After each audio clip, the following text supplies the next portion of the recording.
Chapter 4. Mind Building. Man can build up his mind and make it what he wills. In fact, we are mind building every hour of our lives, either consciously or unconsciously. The majority of us are doing the work unconsciously, but those who have seen a little below the surface of things have taken the matter in hand and have become conscious creators of their own mentality. They are no longer subject to the suggestions and influences of others, but have become masters of themselves. They assert the I and compel obedience from the subordinate mental faculties. The I is the sovereign of the mind, and what we call will is the instrument of the I. Of course, there is something back of this, and the universal will is higher than the will of the individual. But the latter is in much closer touch with the universal will than is generally supposed, and when one conquers the lower self and asserts the I, he becomes in close touch with the universal will and partakes largely of its wonderful power. The moment one asserts the I and finds himself, he establishes a close connection between the individual will and the universal will. But before he is able to avail himself of the mighty power at his command, he must first effect the mastery of the lower self. Think of the absurdity of man claiming to manifest powers when he is the slave of the lower parts of his mental being, which should be subordinate. Think of a man being the slave of his moods, passions, animal appetites, and lower faculties, and at the same time trying to claim the benefits of the will. Now, I am not preaching asceticism, which seems to me to be a confession of weakness. I am speaking of self-mastery, the assertion of the I over the subordinate parts of oneself. In the higher view of the subject, this I is the only real self, and the rest is the non-self. But our space does not permit the discussion of this point, and we will use the word self as meaning the entire man. Before a man can assert the I in its full strength, he must obtain the complete mastery of the subordinate parts of the self. All things are good when we learn to master them, but no thing is good when it masters us. Just so long as we allow the lower portions of the self to give us orders, we are slaves. It is only when the I mounts his throne and lifts the scepter that order is established and things assume their proper relation to each other. We are finding no fault with those who are swayed by their lower selves. They are in a lower grade of evolution and will work up in time. But we are calling the attention of those who are ready to the fact that the sovereign must assert his will and that the subjects must obey. Orders must be given and carried out.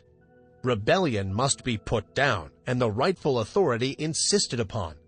And the time to do it is now. You have been allowing your rebellious subjects to keep the king from his throne. You have been allowing the mental kingdom to be misgoverned by irresponsible faculties. You have been the slaves of appetite, unworthy thoughts, passion, and negativeness. The will has been set aside, and low desire has usurped the throne. It is time to re-establish order in the mental kingdom. You are able to assert the mastery over any emotion, appetite, passion, or class of thoughts by the assertion of the will. You can order fear to go to the rear, jealousy to leave your presence, hate to depart from your sight, anger to hide itself, worry to cease troubling you, uncontrolled appetite and passion to bow in submission and to become humble slaves instead of masters, all by the assertion of the I. You may surround yourself with the glorious company of courage, love, and self-control by the same means. You may put down the rebellion and secure peace and order in your mental kingdom if you will but utter the mandate and insist upon its execution. Before you march forth to empire, you must establish the proper internal condition. You must show your ability to govern your own kingdom. The first battle is the conquest of the lower self by the real self. Affirmation. I am asserting the mastery of my real self. Repeat these words earnestly and positively during the day at least once an hour, and particularly when you are confronted with conditions which tempt you to act on the lines of the lesser self instead of following the course dictated by the real self. In the moment of doubt and hesitation, say these words earnestly, and your way will be made clear to you. Repeat them several times after you retire and settle yourself to sleep. But be sure to back up the words with the thought inspiring them, and do not merely repeat them parrot-like. Form the mental image of the real self, asserting its mastery over the lower planes of your mind. See the king on his throne. You will become conscious of an influx of new thought, and things which have seemed hard for you will suddenly become much easier. You will feel that you have yourself well in hand, and that you are the master and not the slave.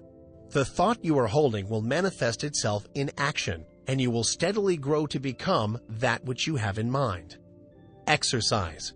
Fix the mind firmly on the higher self and draw inspiration from it when you feel led to yield to the promptings of the lower part of your nature. When you are tempted to burst into anger, assert the I, and your voice will drop. Anger is unworthy of the developed self. When you feel vexed and cross, remember what you are and rise above your feeling. When you feel fearful, remember that the real self fears nothing and assert courage. When you feel jealousy inciting, think of your higher nature and laugh. And so on, asserting the real self and not allowing the things on the lower plane of mentality to disturb you. They are unworthy of you and must be taught to keep their places. Do not allow these things to master you. They should be your subjects, not your masters. You must get away from this plane, and the only way to do so is to cut loose from these phases of thought which have been running things to suit themselves. You may have trouble at the start, but keep at it, and you will have that satisfaction which comes only from conquering the lower parts of our nature. You have been a slave long enough. Now is the time to free yourselves. If you will follow these exercises faithfully, you will be a different being by the end of the year, and will look back with a pitying smile to your former condition. But it takes work. This is not child's play, but a task for earnest men and women. Will you make the effort?